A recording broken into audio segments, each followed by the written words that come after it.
Good morning. A question has been asked several times, how do I deal with boredom in my meditation practice? Well, we first have to have a proper understanding of what boredom is. Tolstoy had an interesting definition, and that is the desire for desire. The way I look at it, boredom is looking for stimulation of any kind. I remember as a child that a rainy day during the summer was a recipe for boredom. We dreaded those days, unless it was a full-blown thunderstorm, and that was something different. And that's a perfect example of our desire for stimulation. That thunderstorm was so out of the ordinary, so intense, so in the now, it literally woke us up. And that's the lesson in today's video. Boredom is a very effective tool in meditation.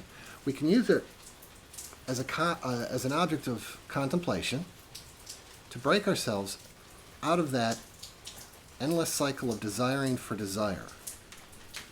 Even if just for a moment you stop and take a brief meditation, just go with it. Let whatever happen, happen. And you might just be amazed at what opens up for you. So there you go, boredom. Yes, it does happen in everybody's meditation practice.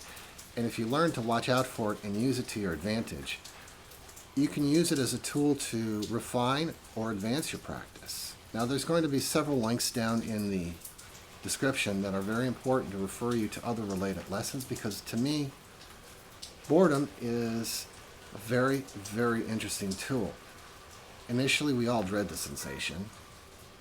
So let's try and use it as a tool for advancing our meditation practice.